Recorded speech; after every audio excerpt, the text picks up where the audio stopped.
你看，这是爸爸妈妈的计策。小军孩子这么好，你管他这么严干嘛呀？现在行了，现在他懂事了，很孝敬我们。对，挺孝敬我们，懂事了。懂事了。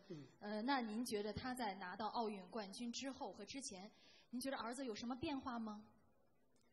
变化挺大的。什么变化呢？变好了还是变坏了？变成熟了，成了一个大人，挺会疼人了，孝敬爸爸妈妈。学会孝顺了。对。更加孝敬爸爸妈妈。对。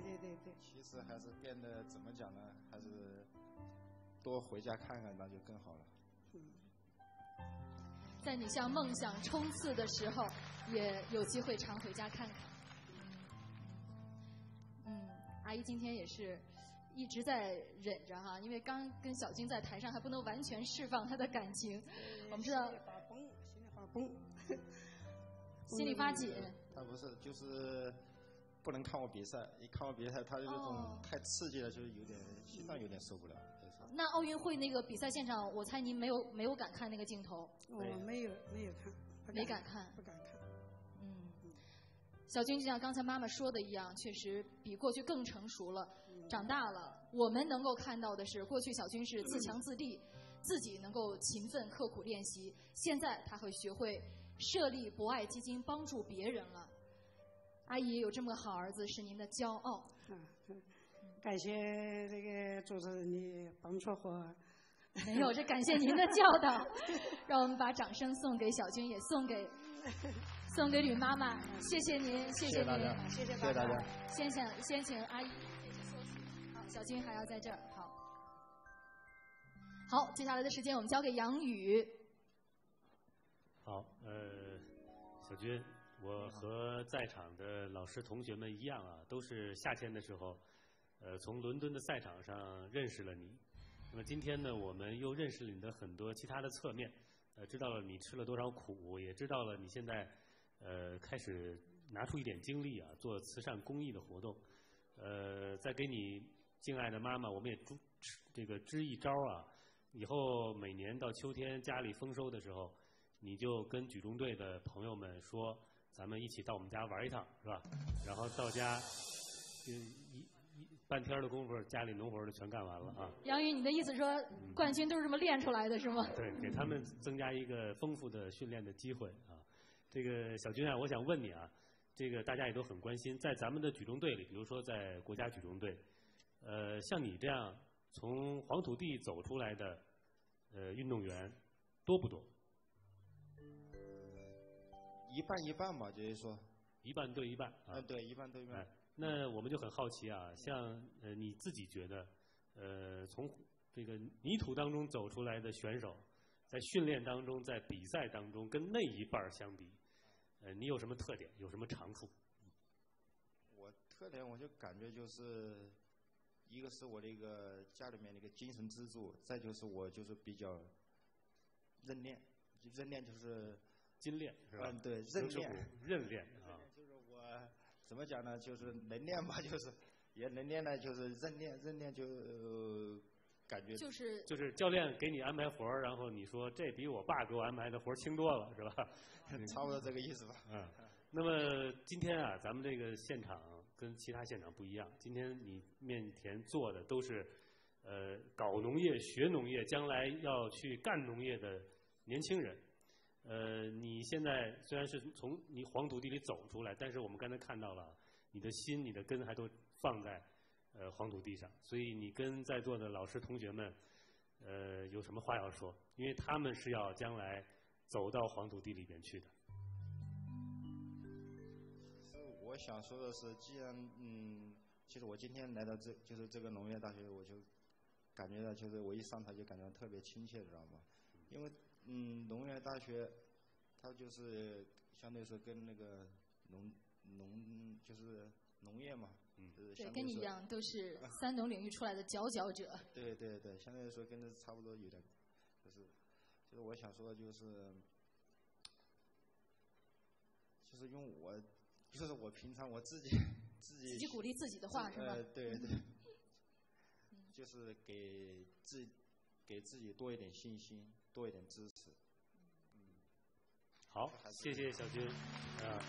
其实，我想，我们今天看到小军的经历，其实并不是说让我们大家都去争当举重的奥运冠军，其实是希望我们所有从事跟三农工作相关的人们，大家一起去努力。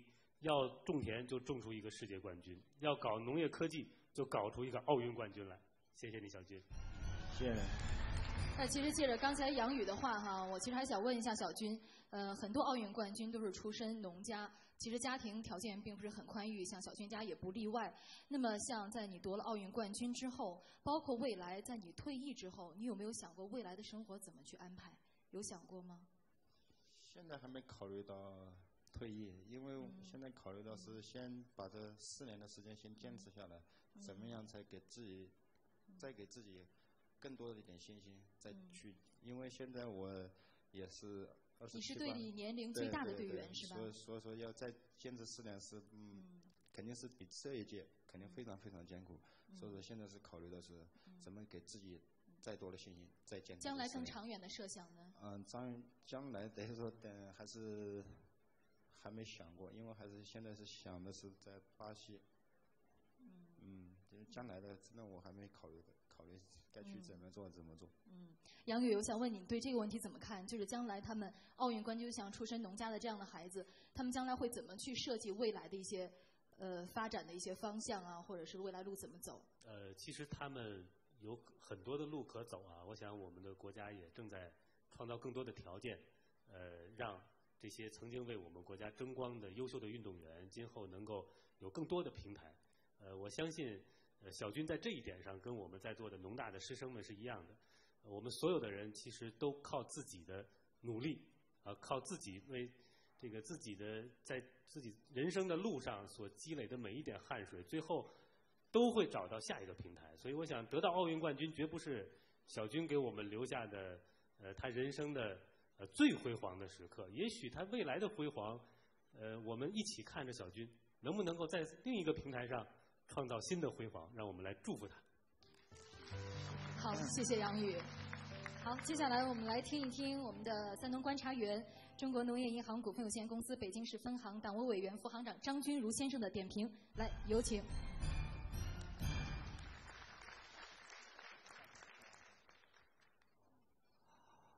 我本人也是一个超级的体育迷，在今年8月2号的凌晨，在电视屏幕上见到吕小军在男子77公斤举重比赛连破世界纪录夺得桂冠的那一刻，我曾经为你振臂的欢呼。